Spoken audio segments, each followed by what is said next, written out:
নমস্কার, আপনারা দেখছেন আমার ছোট্ট YouTube channel voice of Anirban. সঙ্গে আমি আপনাদের আপনজন অনির্বাণ চৌধুরী। প্রতিদিন সকাল ৯টার মতন আজকেও সকাল ৯টায় আর একটা ভিডিও নিয়ে আপনাদের কাছে চলে এলাম, যার বিষয়বস্তু আপনারা থাম্বনেলে দেখছেন। আমি আপনাদের কাছে মূল বিষয়ে যাওয়ার আগে তিনটে শুধু অনুরোধ করব। প্রথমত হচ্ছে, যারা এখনও পর্যন্ত আমার এই চ্যানেলটাকে সাবস্ক্রাইব করেননি বা যারা আজকে প্রথম আমার এই ভিডিও দেখছেন, তারা যদি একটু সাবস্ক্রাইব করে পাশে থাকেন আমি কৃতজ্ঞ থাকব। দ্বিতীয়ত হচ্ছে, অবশ্যই আপনারা আপনাদের মতামত কমেন্ট সেকশানে জানাবেন, যার থেকে আমি অনেক কিছু শিখি। এবং তৃতীয়ত হচ্ছে যে, আরও বেশি মানুষকে দেখার সুযোগ করে দেওয়ার জন্য একমাত্র আপনারাই পারেন যদি ভিডিওটাকে একটু শেয়ার করে দেন। দেখুন, এই রাজ্যে এবারে মূলত চতুর্মুখী লড়াই হচ্ছে। এটা তো ত্রিমুখী লড়াইয়ের জন্যই সবাই ভেবেছিলেন, কারণ একদিকে যেমন তৃণমূল আছে, অন্যদিকে বিজেপি আছে, আর একদিকে থাকার কথা ছিল কংগ্রেস, বাম, আইএসএফ সহ গণতান্ত্রিক ধর্মনিরপেক্ষ শক্তিগুলোর। কিন্তু যারা আমার চ্যানেল প্রতিনিয়ত দেখেন তারা জানেন যে আমি এর আগেই একটি ভিডিওতে বলেছিলাম যে কংগ্রেস এই বাম এবং আইএসএফের সঙ্গে জোটে কিন্তু থাকবে না। আমি বড়াই করব না যে আমার কথাটাই মিলল, তবে আমি এটুকু বলতে পারি আমার আশঙ্কাটা সত্যি পরিণত হলো।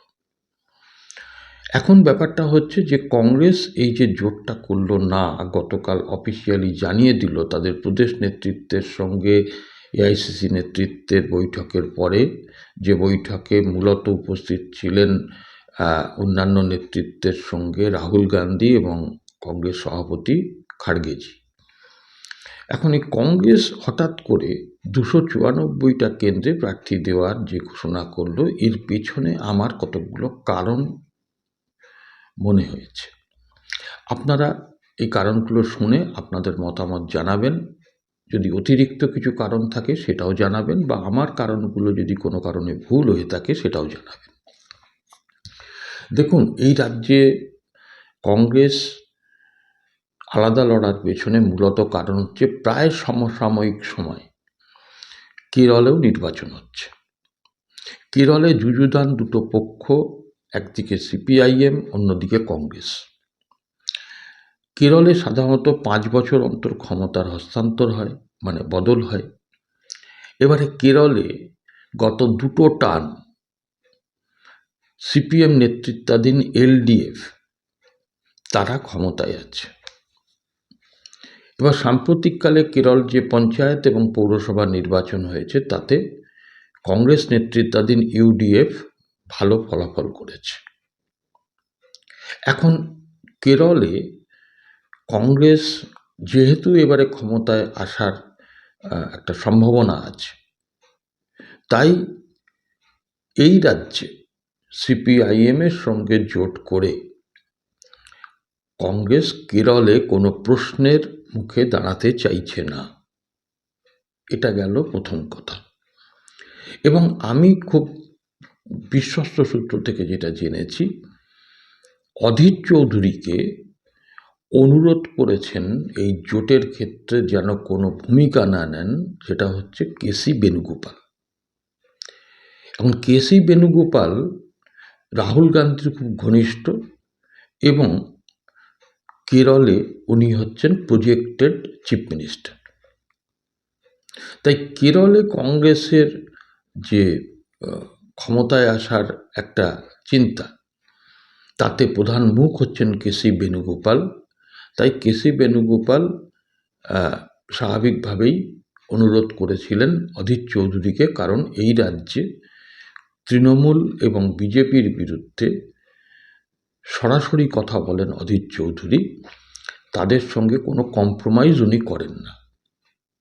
এখন এই কেরলের একটা বিষয় আছে, যেমন পাশাপাশি নরেন্দ্র মোদী সরকার এই যে 2024 সালে যে ক্ষমতায় আসলো তৃতীয়বারের জন্য, এখানে কিন্তু একক সংখ্যাগরিষ্ঠতা পায়নি।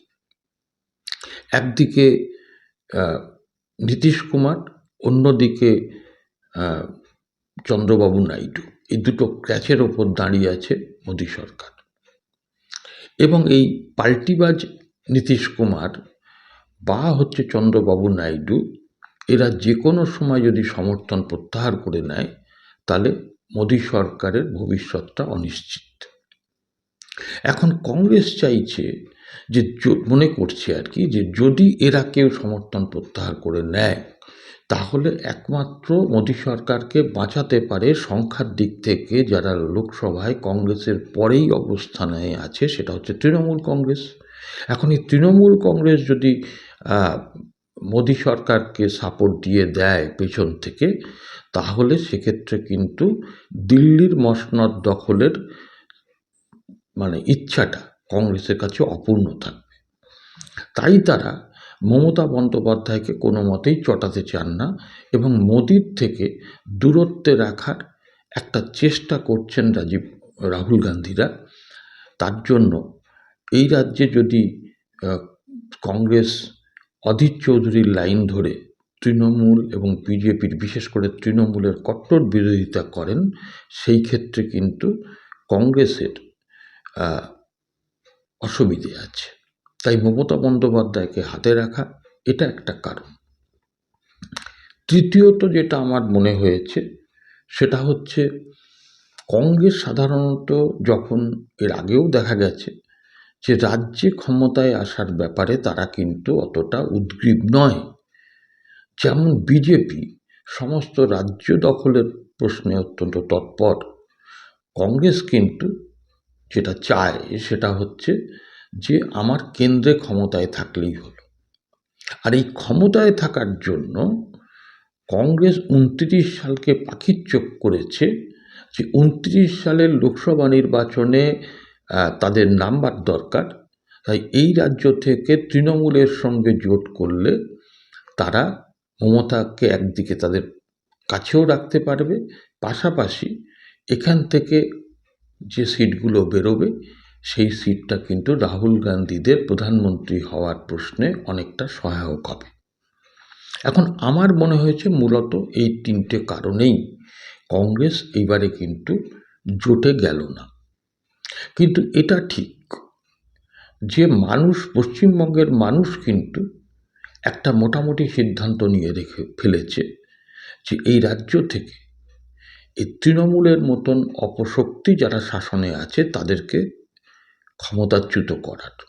এটা শুধু শহুরে চিন্তা নয়, এটা গ্রামাঞ্চলেও কিন্তু এই চিন্তা ভাবনাটা ছড়িয়ে গেছে।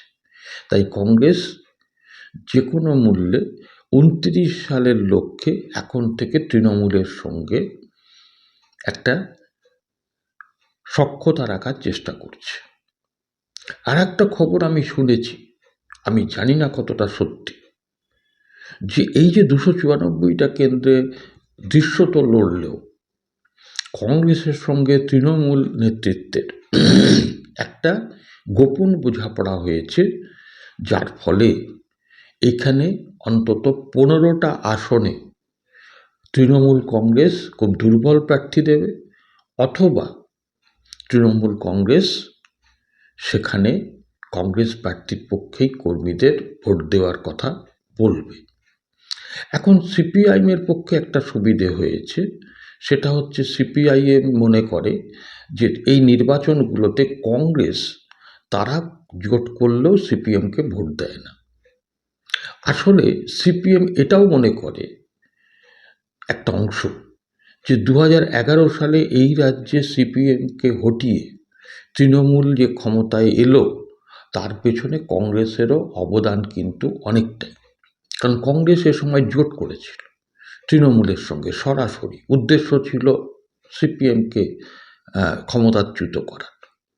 তাই এই কংগ্রেস, যার গর্ভ থেকে তৃণমূল কংগ্রেস জন্ম নিয়েছে, তৃণমূলের তো টাইটেল হচ্ছে কংগ্রেস, তাই স্বাভাবিকভাবেই সিপিআইএম অনেকটাই নিচু তলার কর্মীরা তারা স্বস্তির নিঃশ্বাস ফেলেছে।